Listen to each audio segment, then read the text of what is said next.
करना पड़ा, इसलिए कि ये चाहते थे कि रूलिंग का ये गवाह बनाएँ कि और मुझे इबरत का निशान बनाया आर्टिकल 6 लगा के, किसने जो है वो आइन से गद्दारी की। हालाँकि मैंने तो आइन से वफ़ादारी की। आर्टिकल 5 आपको कहता है कि अगर आपने हलफ़ लिया हो जो है वो और उस हलफ़ में ये है कि आपने अगर कोई भी ऐसी आप चीज़ देखते हो जो पाकिस्तान के खिलाफ हो रही हो, वो आपने उस पे खड़े होना है और उस पे रेज़िस्ट करना है।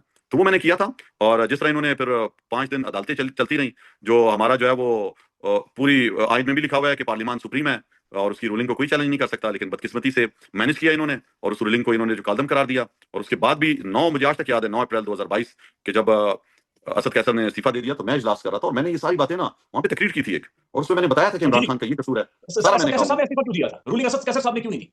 देखें वो तो उनसे आप पूछें।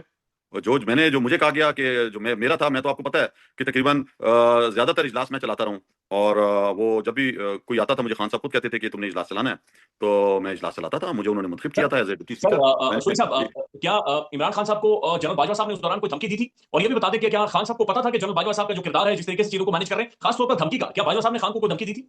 यार आप सोचो खान को कोई धमकी दे सकता है? और खान धमकी मान सकता है? खान जो है वो तो सामने बोलने वाला आदमी है, वो जाके इजलास में किसी भी जलसे में जाके बोल देता है कि मुझे ये बोला है उसने। उसकी खान साहब की ऐसी पर्सनैलिटी है कि उसके सामने जब कोई आता है ना, तो नहीं, असद कैसर साहब वो को, इस तरह जी असद हाँ। कैसर साहब को धमकी दी गई थी? देखिए, मुझे इस चीज़ का इल्म नहीं है, ये आप असद कैसर साहब से पूछें। जहाँ तक ये है कि जो मुझे ज़िम्मेदारी दी थी, वो मैंने आप सबके सामने पूरी दुनिया के सामने जो गलत हो रहा था, उसको मैंने गलत कहा, उसको मैंने रोकने की कोशिश की।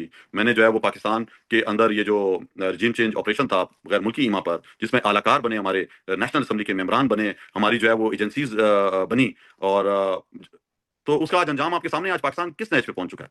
आज अल्लाह माफ करे पाकिस्तान सर। में किस हालात आज में है, पाकिस्तान सब किस दुख किस होता है नहज देख पर के है जी। वो क्या बताएं? अच्छा सुनी साहब, आपका